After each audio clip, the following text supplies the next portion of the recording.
বন্ধুরা আমি আজ করে নেব 1 কাপ আতপ চাল দিয়ে টিফিন রেসিপি। তার জন্য 1 কাপ আতপ চাল আমি রাতে ভিজিয়ে রেখেছিলাম, তোমরা সেদ্ধ চালও নিতে পারো। চালটা এবার বেটে নেব। চালটা মিক্সার জারে দিয়ে দিয়েছি আর দিয়ে দিব সুজি, আর এর মধ্যে দিয়েছি 3 চামচ সুজি আর কিছুটা জল দিয়ে এবার বেটে নেব। বেটে নিয়েছি, কনসিস্টেন্সিটা এমন হবে।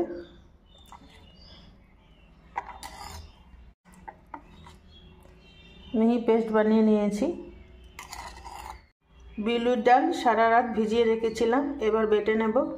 এবার এর মধ্যে দিয়ে দিব আন্দাজ মতো লবণ দিয়েছি। এবার দিয়ে দিব দই, 3 চামচ মতো দিয়ে দিব।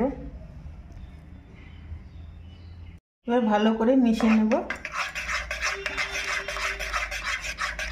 এখন একটা তরকা বানিয়ে নেব। দিয়ে দিব সাদা তেল, দিয়ে দিব হিং, দিয়ে দেব বিউলির ডাল, কিছুটা ছোলার ডাল ভেজে নেব। একটা লঙ্কা দিয়ে দিচ্ছি, লঙ্কাটা আপনাদের পছন্দ মতো দেবে। ভেজে নিয়েছি, দিয়ে দেব কারি পাতা, মধ্যে ঢেলে দেব। লঙ্কাটা মিশিয়ে নিচ্ছি ভালো করে। এই থালাটাতে আমি টিফিনটা বানাবো, তাই এটার মধ্যে ঘি লাগিয়ে নিচ্ছি। এবার ইনো দিয়ে দেব, তোমরা বেকিং সোডাও দিতে পারো অল্প করে। ভালো করে মিশিয়ে নেব।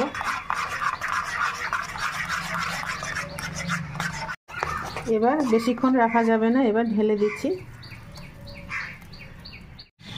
কড়াইয়ে গরম জল বসিয়েছি, একটা স্ট্যান্ড বসিয়ে দিচ্ছি।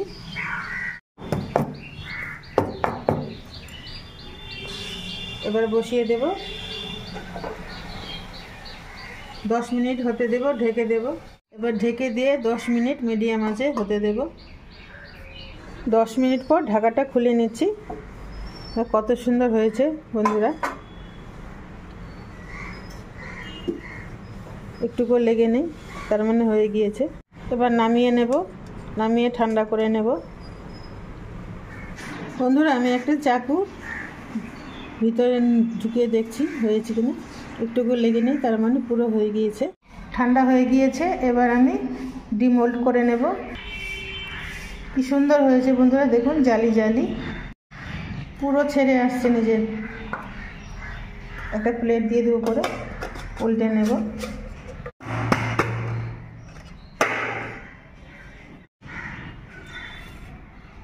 ডিমোল্ড করে নিয়েছি, এবার কেটে নেব।